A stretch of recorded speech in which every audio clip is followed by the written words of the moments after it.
Gold, trusted gold buyers. మీరు తాకట్టు పెట్టిన బంగారాన్ని విడిపించి ఈ రోజు ఉన్న మార్కెట్ ధరకు కొనబడను.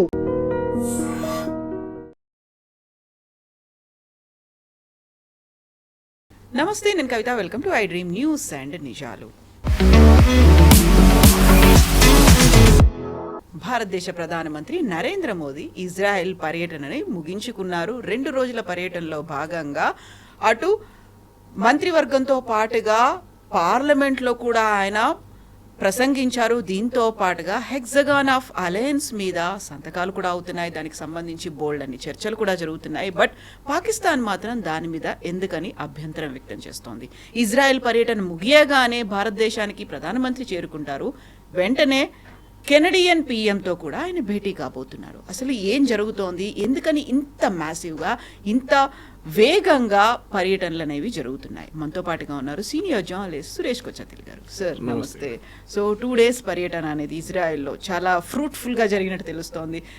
బెంజమిన్ నెతన్యాహు ఒక మాట అన్నారు, నాకు మిత్రుడి కంటే ఎక్కువగా ఆయన చాలా సోదరుడు అనేటువంటి ఒక మాట.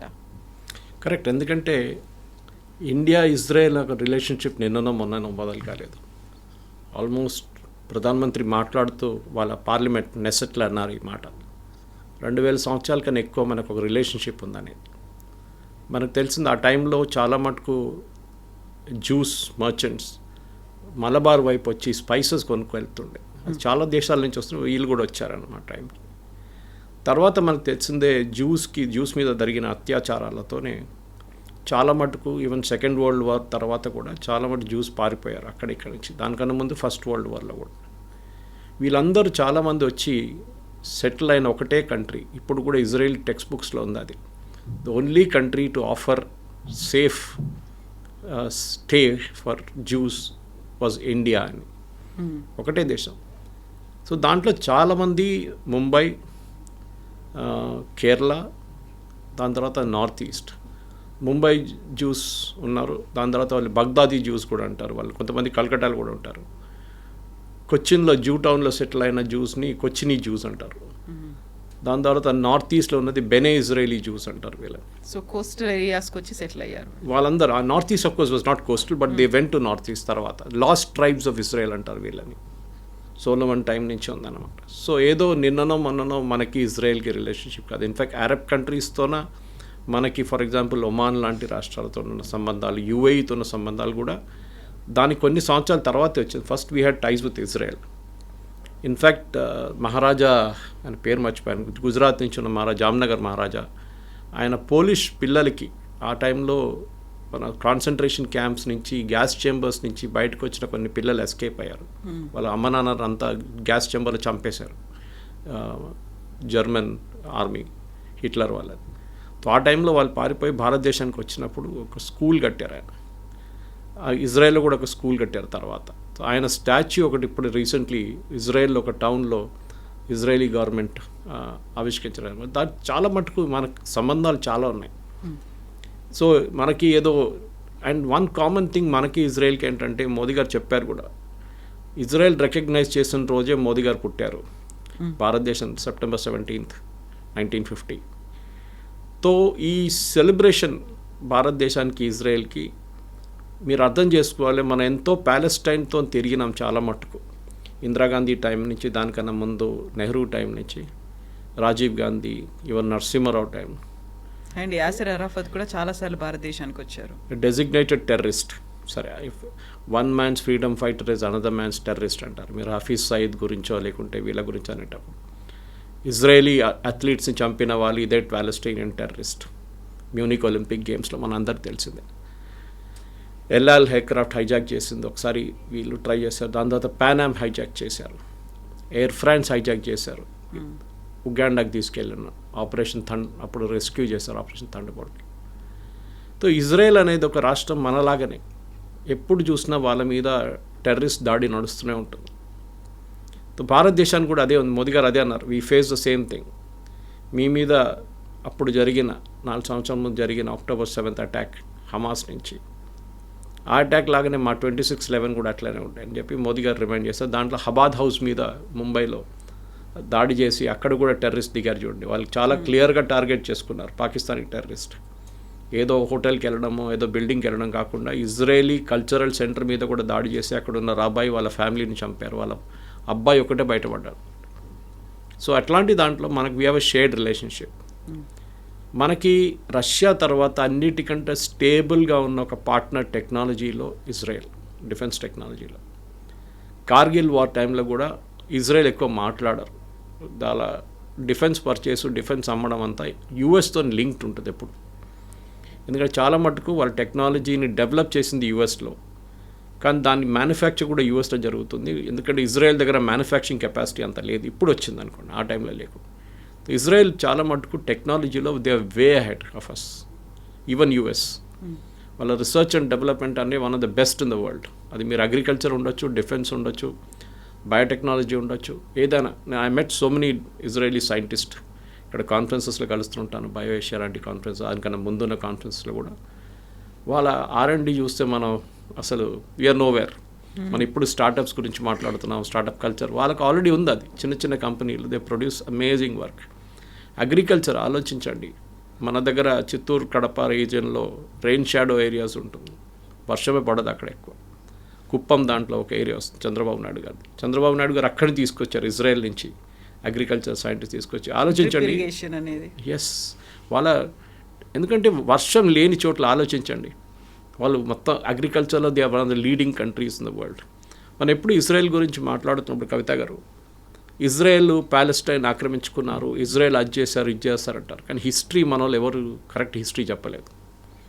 ఇన్ఫ్యాక్ట్ ఇజ్రాయెల్, ఇప్పుడున్న ఇజ్రాయెల్ని అప్పుడున్న అరబ్ వాళ్ళు అమ్మేసి వెళ్ళిపోయారు. వీళ్ళేం చేశారంటే చిన్న చిన్న ముక్కలుగా కొనుక్కున్నారు ఇజ్రాయలీస్. అండ్ ఇజ్రాయలీస్ ట్రేడింగ్లో నంబర్ 1. మీకు తెలిసింది, మనం షైలాక్ నుంచి స్కూల్లో చదివాము, అప్పటి నుంచి యూఎస్కి వెళ్తే ప్రతి మీడియా హౌస్ జ్యూస్ చేతిలో ఉంటుంది mostly. Leading business men are all juice.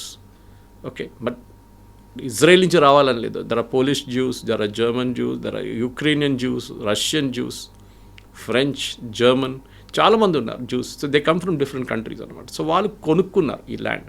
అప్పుడు మొత్తం it was like a desert. మన దగ్గర థార్ డెజర్ట్ ఎట్లా ఉంటుందో అట్లానే ఒక డెజర్ట్ ఉండేది, అక్కడ ఏం లేదు. అరబ్స్ అన్నారు ఇక్కడ ఏముంది ఏం లేదని చెప్పి వచ్చిన డబ్బులు తీసుకొని వాళ్ళు వెళ్ళిపోయారు. దాని తర్వాత మనందరూ తెలిసింది టర్నింగ్ పాయింట్ ఇజ్రాయెల్కి వచ్చిందంటే 6 Day War. ఈ 6 Day Warలో ఈజిప్ట్, జార్డన్, సిరియా, మిగతా Arab countries and even Palestine కలిసి అటాక్ చేశారు ఇజ్రాయెల్ని. అందరు కలిసి ఆ టైంలో. I think Golda Meir was the prime minister then.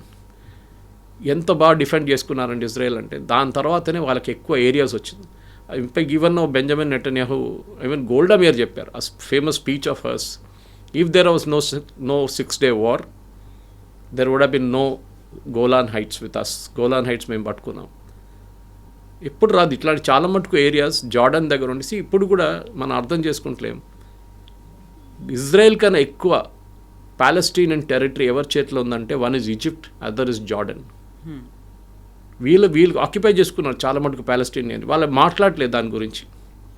ఈ 6 Day Warలోనే ఇదంతా బయటకు వచ్చింది. ఎందుకంటే గోలాన్ హైట్స్ ఒకవైపు పట్టుకున్నారు వీళ్ళు, ఒకవైపు వెస్ట్ బ్యాంక్ వైపు నుంచి వీళ్ళు కాన్కర్ చేసుకున్నారు కొంచెం ఏరియా ఇజ్రాయెల్కి ఎక్స్పాన్షనిస్ట్ మోడ్ అనేది ఒక టైంలో ఉండే. కానీ ఇప్పుడు ఇజ్రాయెల్ ఏంటంటే మాకు ఒక రికగ్నిషన్ కావాలి, అది భారతదేశం నుంచి వచ్చిందన్నమాట. భారతదేశం ఒకటే కాదు, మీకు గుర్తుంటుంది అబ్రహాం అకార్డ్ అని చెప్పి అరబ్ దేశాలతోని ఒక పీస్ ఒప్పందం చేయడానికి ఇజ్రాయెల్ చాలా కష్టపడి యూఎస్తో సహా ఆల్మోస్ట్ సైన్ చేశారు. యూఏఈతో సైన్ చేశారు. El Al aircraft landed in UAE.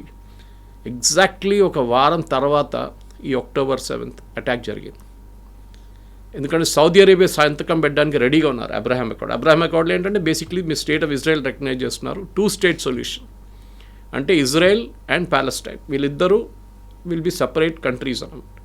కానీ అరబ్స్కి అప్పుడు ఒక ప్రాబ్లం, ఇప్పుడు కూడా ఉన్న ప్రాబ్లం ఏంటంటే చాలా మటుకు మన దగ్గర అంటారు సౌదీ అరేబియాకి ప్రాబ్లం లేదు, యూఏఈకి ప్రాబ్లం లేదు, బహ్రెయిన్కి ప్రాబ్లం లేదు, ఖత్తర్కి ప్రాబ్లం లేదు, ఒమాన్కి ప్రాబ్లం లేదు.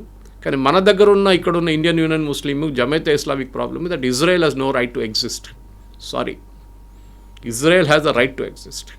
ఇజ్రాయెల్ ప్యాలెస్టీనియన్ టెరిటరీస్ పట్టుకున్నారు కాదు, ఈ టెరిటరీ కొనుక్కున్నారు. మేము ప్రూఫ్ ఇచ్చాను చూడండి మీకు. వాళ్ళ దగ్గర ప్రూఫ్ ఉంది that they bought the land from Arabs. ఇది ఆ టైంలో ఈవెన్ ఆయిల్ కూడా కనబట్టలేదు ఎక్కువ. మనకు 70s తర్వాతనే ఆయిల్ బూమ్ స్టార్ట్ అయింది వెస్ట్ ఏషియాలో. ఇట్లాంటి పరిస్థితుల్లో ఇజ్రాయలీస్ కష్టపడి వాళ్ళ దేశాన్ని కాపాడుకున్నారు. కానీ వాళ్ళ మీద చాలా టెర్రరిస్ట్ అటాక్ జరుగుతున్నాయి. ముందు మీకు గుర్తుంటుంది, car bomb was very common, suicide bombing. దాని తర్వాత వాళ్ళు కొన్ని సెక్యూరిటీ మెజర్స్ డెవలప్ చేశారు. ప్రతి ఇజ్రాయలీ సిటిజన్ ఈజ్ ట్రైన్డ్. 18 కాగానే they have to join the army compulsory. Army అంటే ఆర్మ్ ఫోర్సెస్. 3 సంవత్సరాలు పనిచేసిన తర్వాత దాంట్లో కొంతమందికి వాళ్ళు జాబ్స్ ఆఫర్ చేస్తారు. And Israeli pilots, Israeli army, Israeli navy are the best in the world. US కూడా అంగీకరిస్తారు. వాళ్ళు ఎయిర్ ఫోర్స్, మీరు మన నస్రుల్లాని చంపడమో కానీ, ఇరాన్లో వెళ్ళి చంపడం కానీ, దాని తర్వాత జరిగిన చాలా మటుకు ఈవెన్ ఖతార్ మీద జరిగిన అటాక్, ఇదంతా ఇరాన్ మీద జరిగిన అటాక్ అంతా ఇజ్రాయలీ ఎయిర్ ఫోర్స్ చేస్తారు చాలా మటుకు. And they are the best in the world, దాంట్లో డౌట్ లేదు. వాళ్ళకి చాలా మటుకు హార్డ్వేర్, ఎయిర్క్రాఫ్ట్ మ్యానుఫ్యాక్చరింగ్ కెపాసిటీ వాళ్ళ దగ్గర లేదు. ఆ హార్డ్వేర్ అంతా ఇట్ కమ్స్ ఫ్రమ్ యుఎస్. యుఎస్కి ఎప్పుడు ఎంత వ్యతిరేకించినా కానీ ఇజ్రాయలీ పాలసీస్ యుఎస్కి ఇజ్రాయెల్తో ఉండాల్సిందే. బికాజ్ దే నో ఒక కౌంటర్ బ్యాలెన్సింగ్ ఉండాలంటే వెస్ట్ ఏషియాలో ఇజ్రాయెల్తోనే ఉంటుంది. ఎందుకంటే మీరు చూడండి, Jordan ruled by a family, Saudi Arabia ruled by family, UAE families, Qatar families, Bahrain family, Oman family, అంత డెమోక్రసీ లేదు ఆ ఏరియాలో ఎక్కడ. And Israel is got a democracy. వాళ్ళకున్న ప్రాబ్లమ్స్ వాళ్ళకుంది. బెంజమిన్ నెటన్యాహు మీద కరప్షన్ అలిగేషన్స్ చేస్తారు, అది చేస్తారు. కానీ ఒక మాట గుర్తుపెట్టుకోవాలి మనం, వీళ్ళందరూ వాళ్ళ దేశం మీద ఎప్పుడైనా ఏదైనా అటాక్ జరిగితే, ఎవరైనా దాడి చేస్తే ఆపోజిషన్ పార్టీస్తో సహా వీళ్ళందరూ కలిసి నిలబడతారు. ఒకే వాయిస్. వాళ్ళ ఆపోజిషన్ లీడర్ ఇప్పుడు కూడా వార్ క్యాబినెట్లో ఉన్నారు. They have got a cabinet, war cabinet with prime minister Netanyahu's heading.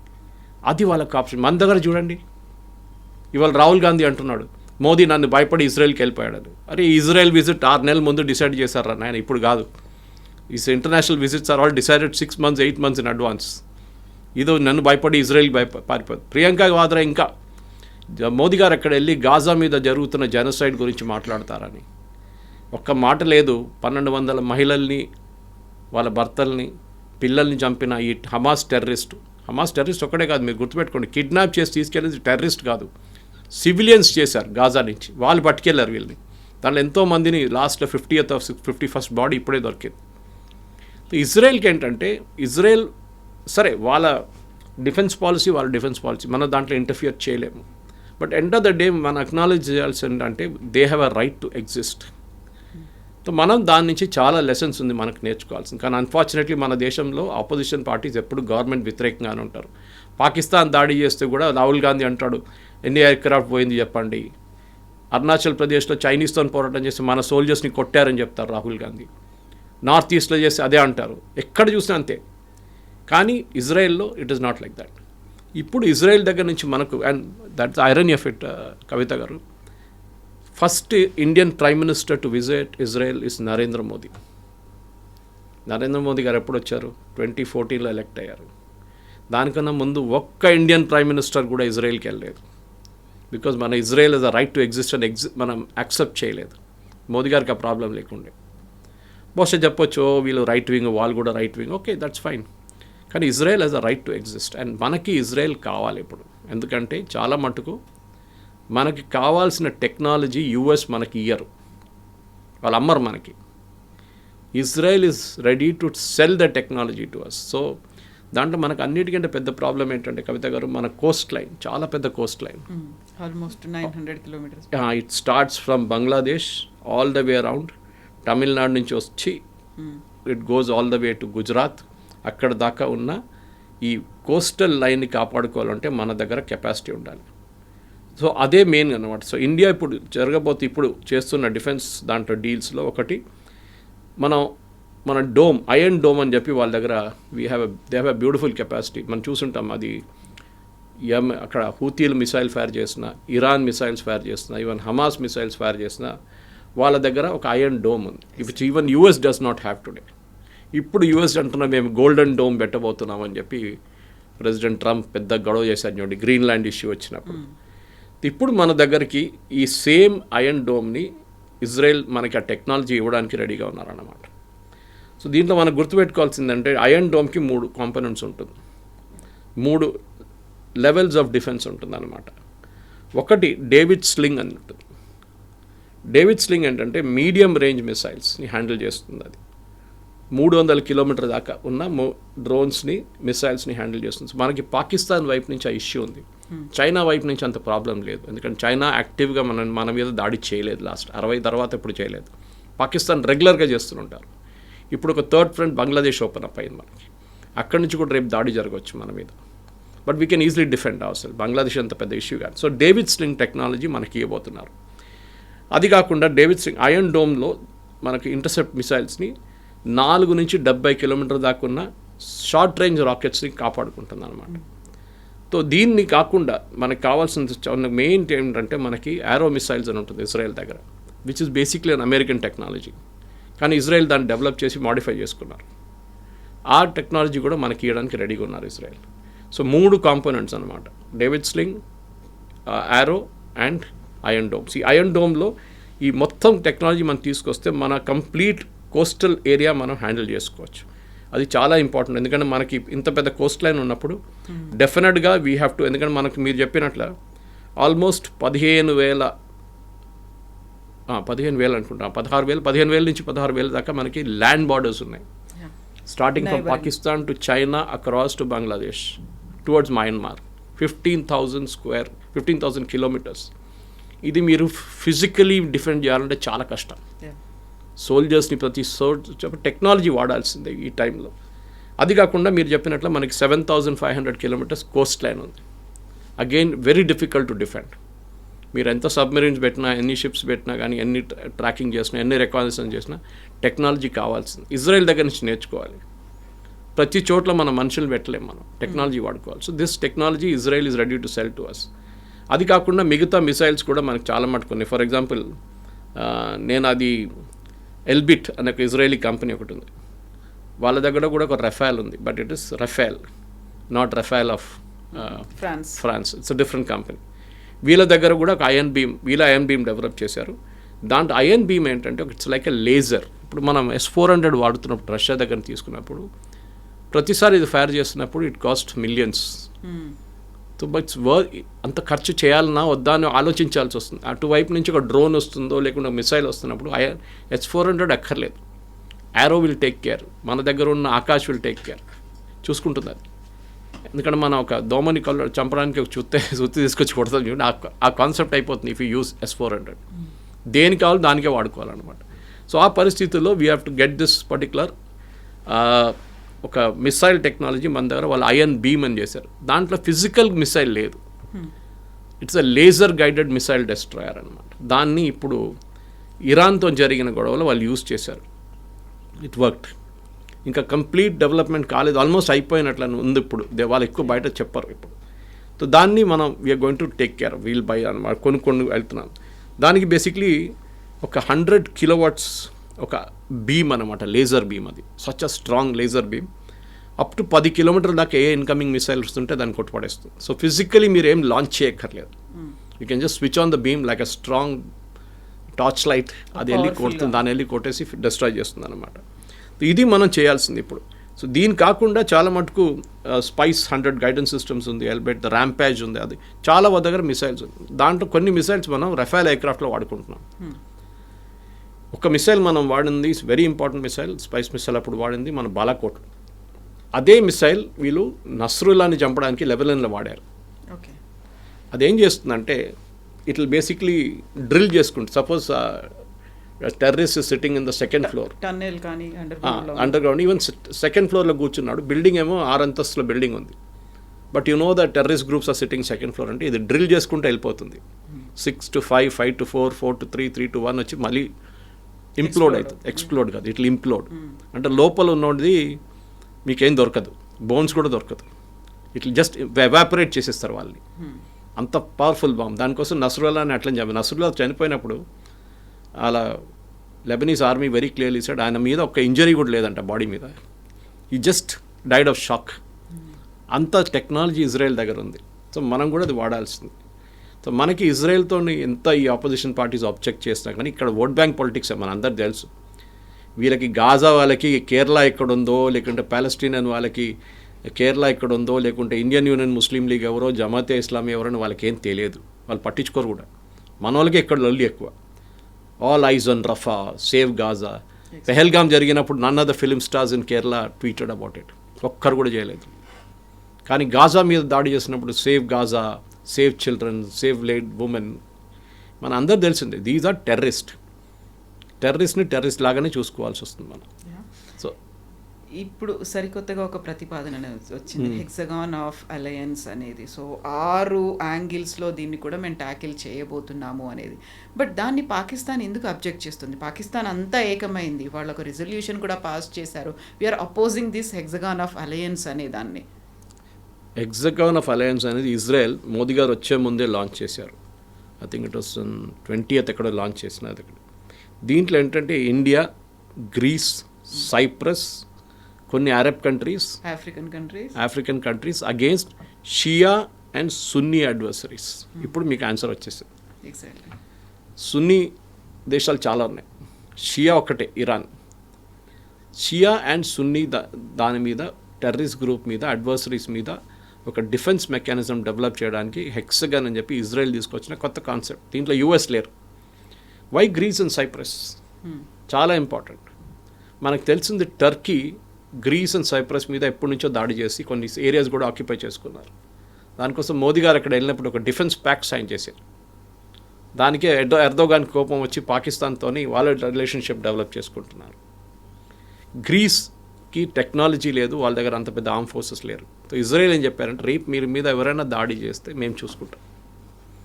The iron is NATO కూడా అంత హెల్ప్ చేయదు గ్రీస్ని, సైప్రస్ని, ఎందుకంటే నేటోలో టర్కీ కూడా ఉన్నారు. సో ఇజ్రాయెల్ ఏమన్నారంటే ఇప్పుడు we will take care of you, మేము మిమ్మల్ని చూసుకుంటాం, మీ సెక్యూరిటీ మా దగ్గర ఉంది. సైప్రస్ చాలా ఏరియాస్ టర్కీ చేతిలో ఉంది, టర్కీ ఆక్యుపై చేసుకున్నారు. ఈవెన్ గ్రీస్ మీద కూడా ఉంది చాలా మటుకు. సో అట్లాంటి పరిస్థితుల్లో రేపు టర్కీ ఒక్క కాల్ ముందు పెట్టినా కానీ India and Israel will be there to guard, చూసుకుంటారు వాళ్ళ డిఫెన్స్ మెకానిజం. అది మనకు చాలా పెద్ద ఒక ఫుడ్ స్టెప్. ఎందుకంటే మనకు యూరోప్లో ఒక ఎయిర్ ఫోర్స్ బేస్ కావాలంటే రేపు సైప్రస్ లేకుంటే గ్రీస్ మనకి ఇస్తారు. అది విచ్ మనం ఇప్పుడు కళల్లో కూడా ఆలోచించలేము. అది అట్లాంటి ఒక రిలేషన్షిప్ మనం డెవలప్ చేస్తున్నాం. సో ఈ హెక్సగన్ అని రాగానే న్యాచురలీ పాకిస్తాన్ దాంట్లో లేదు. ట్రంప్ పాకిస్తాన్ అది ఇది అంటాడు, ఎందుకంటే ఆయనకు డబ్బులు ఇస్తున్నారు, ఆయన క్రిప్టో కరెన్సీలో వీళ్ళందరూ డబ్బులు పెడుతున్నారు పాకిస్తాన్ ఆర్మీ వాళ్ళు, అదంతా చేస్తారు. ఆయన ఉంటాడు, ఇవాళ 3 సంవత్సరాల తర్వాత వెళ్ళిపోతాడు. దాని తర్వాత ఏం జరుగుతుందో మనకు తెలుసు. అక్కడ దాకా వెళ్ళక్కర్లేదు. ఈ మిడ్ టర్మ్ పోల్స్ ఓడిపోగానే Trump will become very weak. కానీ ఇజ్రాయెల్కి ఏంటంటే ఈ లాంగ్ టర్మ్ ఆబ్జెక్టివ్ వాళ్ళు చూస్తున్నారు. కవిత గారు, లాంగ్ టర్మ్ ఏంటి? ఇప్పుడైతే గాజా ఇష్యూ సార్ట్అవుట్ అయిపోయింది మోర్ ఆర్ లెస్. నెక్స్ట్ ఏంటి? ఎక్కడి నుంచి దాడులు రావచ్చు రేపు? It can be Qatar, Pakistan. ఎందుకంటే ఈ అరబ్ నేషన్స్లో అందరి దాంట్లో ఇస్లామిక్ నేషన్స్లో ఒక్కటే నేషన్ దగ్గర న్యూక్లియర్ అసెట్స్ ఉంది, అది పాకిస్తాన్. అది ఇజ్రాయెల్కి డౌట్ ఉంది, వీళ్ళు ఎప్పుడైనా అమ్ముకుంటారు ఈ టెక్నాలజీ, సౌదీ అరేబియాకో లేకుంటే ఖతార్కో లేకుంటే ఎవరికైనా వీళ్ళు అమ్ముకుంటారు డబ్బుల కోసం. డబ్బులు లేవు వాళ్ళ దగ్గర. ఇవ్వాలే $2 బిలియన్ యుఏఈ నుంచి తీసుకున్న లోన్ది రోల్ ఓవర్ చేశారు. అంటే మీరు తర్వాత కట్టండి రా అని చెప్పేసి వాళ్ళు అగ్రీ చేశారు యుఏఈ. ఆ పరిస్థితిలో ఉన్నారు పాకిస్తాన్. రేపు మిసైల్స్ ఇచ్చేసి nuclear tip missiles, nuclear technology అమ్ముకొని పాకిస్తాన్ డబ్బులు సంపాదిస్తారని ఇజ్రాయెల్కి ఎప్పుడు డౌట్ ఉంటుంది. సో దానికోసం మనం ఒక వైపు నుంచి, ఇంకొక వైపు నుంచి ఇజ్రాయెల్, అరబ్ కంట్రీస్ పేరు చెప్పట్లేదు, డెఫినెట్లీ యుఏఈ ఉంటుంది దాంట్లో, డౌట్ లేదు. ఎందుకంటే మీకు గుర్తుంటుంది సొమాలీ ల్యాండ్ అని చెప్పి ఆఫ్రికాలో ఒక చిన్న పోర్షన్ ఉంది. చాలా మటుకు ఒక 2-3 నెలల ముందు I think we also spoke, మన ఛానల్ కూడా మాట్లాడాము మనం. Somaliland was a part of Somalia ఒక 32 సంవత్సరాల ముందు దాకా. వాళ్ళు దాని తర్వాత సపరేట్ అయిపోయారు. సొమాలియాలో మీకు తెలుసు టెర్రరిస్ట్ అటాకు, దీని మీద అటాక్ నడుస్తున్నాడు. వేరే సొమాలీ ల్యాండ్ కంప్లీట్ డెమోక్రసీగా మారిపోయి with strong judicial system, in spite of Islamic కంట్రీగా ఉంటే కూడా వాళ్ళు చాలా మటుకు ఇజ్రాయెల్తోని వాళ్ళు రిలేషన్షిప్ డెవలప్ చేసుకున్నారు. ఇన్ఫ్యాక్ట్ వాళ్ళని ఇవ్వాల దాకా మనం కూడా అంగీకరించలేదు Somaliland as a country, even UN కూడా. కానీ ఫస్ట్ కంట్రీ ఒక 6 వారాలు 8 వారాల ముందు first country to recognize Somaliland was Benjamin Netanyahu, Israel. మేము మిమ్మల్ని అంగీకరిస్తున్నాం, మిమ్మల్ని ప్రొటెక్ట్ చేస్తాం. ఎందుకు? సొమాలీ ల్యాండ్ ఇటువైపు కూర్చున్నప్పుడు గల్ఫ్ ఆఫ్ రెడ్ సీ వైపు అటువైపు ఈస్ హూతీస్ యమన్లో. సో ఇజ్రాయెల్ నుంచి వార్షిప్స్ పంపించి, ఇజ్రాయెల్ నుంచి ఎయిర్క్రాఫ్ట్ పంపించి అటాక్ చేయక్కర్లేదు 3000 కిలోమీటర్లు. They will put them in Somaliland. అక్కడి నుంచి వితిన్ 10 నిమిషాలు అటాక్ చేయవచ్చు హూతీస్ని. ఈవెన్ హూతీస్ మిసైల్ ఫైర్ చేశారు ఇజ్రాయెల్ వైపు, వితిన్ 10 నిమిషాలు వీళ్ళు అడ్డుకోవచ్చు. ఇక్కడే డేవిడ్ స్లింగ్ అక్కర్లేదు, ఐరన్ డోమ్ అక్కర్లేదు. సో ఇది చాలా ఇంపార్టెంట్. సో ఇజ్రాయెల్ ఏం చేస్తున్నారంటే వాళ్ళు కూడా ప్రతి చోట్లలో వాళ్ళ ఇన్ఫ్లుయెన్స్ యూస్ చేస్తున్నారు. అండ్ అరబ్ కంట్రీస్కి చాలా బాగా తెలుసు కవిత గారు దట్ ఈ అరబ్ కంట్రీస్ దగ్గర డబ్బులే ఉన్నాయి, వాళ్ళ దగ్గర టెక్నాలజీ కానీ కనుక్కుంటారు, వాళ్ళ సొంతంగా తయారు చేసే కెపాసిటీ వాళ్ళ దగ్గర లేదు. అది ఇజ్రాయెల్కే ఉందన్నమాట. సో డెఫినెట్గా ఇజ్రాయెల్ వాళ్ళ ఫుట్ ప్రింట్ ఎక్స్పాండ్ చేస్తున్నారు ఇప్పుడు. రేపు అడ్వర్సరీస్ ఎక్కడి నుంచి రావచ్చు, నేను పాకిస్తాన్ గురించి చెప్పాను చూడండి. Next is Qatar, very dangerous. మూడవది ఇరాన్ ఇప్పుడు క్వైట్గా ఉన్నారు, కానీ ఏ రోజు వాళ్ళు మళ్ళీ ఒకసారి ట్రంప్ కొంచెం లూజ్ చేయగానే వాళ్ళు మళ్ళీ మొదలు పెడతారు వాళ్ళు. అండ్ వాళ్ళ దగ్గర కూడా న్యూక్లియర్ అంబిషన్స్ ఉంది, వాళ్ళ ఎన్రిచ్మెంట్ ప్లాన్స్ ఉన్నాయి. దాని ఒకసారి సద్దాం హుసేన్ స్టార్ట్ చేసినప్పుడు ఇజ్రాయెల్ ఒక అటాక్ చేశారు, చాలా మంచి అటాక్ ఉండేది. Even Pakistan Kahuta nuclear plant మొదలుపెట్టినప్పుడు Israel offer to bomb it, finish చేసేస్తామని చెప్పారు. ఇవాళ పాకిస్తాన్ దగ్గర న్యూక్లియర్ మిసైల్స్ లేకపోతుండే, కానీ వాళ్ళు ఒకటే రిక్వెస్ట్ అడిగారు, మా ప్లేన్లు పఠాన్కోట్ వైపు అంబాలా వైపు వచ్చి రీఫ్యూయల్ చేయాల్సి వస్తుంది, మాకు ఇంత దూరం నుంచి వస్తున్నా, ఆ టైంలో రీఫ్యూయలింగ్ ట్యాంకర్స్ లేదు వాళ్ళ దగ్గర ఎక్కువ. Indira Gandhi said no. దానికోసం Pakistan became a nuclear nation. Otherwise ఇవాళ పాకిస్తాన్ అసలు న్యూక్లియర్ అసెట్సే లేకపోతుండే పాకిస్తాన్ దగ్గర. Israel was ready to destroy. Saddam Hussain ఎట్లా చేశారో, లిబియాలో ఎట్లా చేశారో, పాకిస్తాన్ కూడా చేస్తే సంగీత రాస్తారు. సో ఓవరాల్గా మనం చూస్తే ఇండియాకి చాలా మంచి ఒక రిలేషన్షిప్ ఇప్పుడు ఇజ్రాయెల్తోని. First prime minister to visit Israel ఒక 7 సంవత్సరాల ముందు మోదీ గారు వెళ్ళినప్పుడు, నెతన్యాహు గారు ఇక్కడికి వచ్చారు. ఇప్పుడు ఈసారి first Indian prime minister to address the Knesset, వాళ్ళ పార్లమెంట్. ఇది అందరికీ దక్కదండి ఇదంతా, ఇది చాలా ఇంపార్టెంట్. దానికోసం పాకిస్తాన్ ఈ హెక్సగన్ ఆబ్జెక్ట్ చేస్తారు. అది కాకుండా India Middle East economic corridor అని ఒకటి ఉంది, మీకు గుర్తుంటుంది. That starts from India, ends in Haifa. Haifa is a port in Israel, మనకు తెలుసు. అండ్ హైఫాతోని చాలా మంచి సంబంధం ఉంది ఇండియాకి హిస్టారిక్లీ. ఇజ్రాయలీ టెక్స్ట్ బుక్స్లో హైఫా గురించి మాట్లాడుతున్నప్పుడు ఇండియన్స్ గురించి Dalpat Singh, he was the commander of that. ఆయన లీడ్ చేసిన ఫస్ట్ వరల్డ్ వార్లో లీడ్ చేసిన బ్రిటిష్ ఇండియన్ ఆర్మీని హైఫాని ఒటమన్ టర్క్స్ దగ్గర నుంచి క్యాప్చర్ చేసుకున్నారు. ఇజ్రాయెల్ వాళ్ళు ఇవ్వాలి కూడా దాన్ని అంగీకరిస్తూ మన దగ్గర ఢిల్లీలో తీన్మూర్తి మార్గం తింటారు. Actually it's Haifa Chowk. Modi గారు వెళ్ళిన తర్వాత దాని పేరు మార్చారు ఢిల్లీలో హైఫా చౌక్. హైఫా గురించి మన దగ్గర ఉన్న పిల్లలు కూడా టెక్స్ట్ బుక్స్ నుంచి నేర్చుకోవాలి. మన టెక్స్ట్ బుక్స్లో లేవు కాదు దాని రెఫరెన్స్. ఎన్సీఆర్టీ వాళ్ళు కానీ ఎవరు కానీ ఇంక్లూడ్ చేయాల్సింది how Indian army saved Israel అని. అక్కడ ఇప్పుడు కూడా ఆయన వాళ్ళ మెమోరియల్ ఉంది అక్కడ హైఫాలో for the Indian army. So అది కాకుండా మనకు నెక్స్ట్ I2U2 అని ఒకటి ఉంది, where we are also involve defence ప్యాక్ట్లో. దాంట్లో వేన ఇజ్రాయెల్ ఉంది అగైన్. అది కూడా పాకిస్తాన్కి నచ్చదు.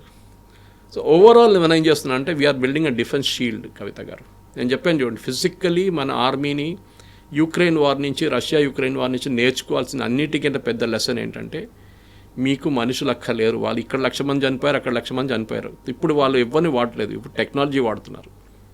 They are creating defence shields. Trump ఎందుకు ఇంత అర్జెంటుగా నేను మా డోమ్ క్రియేట్ చేయాలంటే హీ స్కేర్డ్, రేపు సోవియట్స్ మిసైల్స్ ఫైర్ చేస్తారో, ఇంకెవరైనా మా మీద మిసైల్స్ ఫైర్ చేస్తారో అని భయం ఉంది ఆయనకి.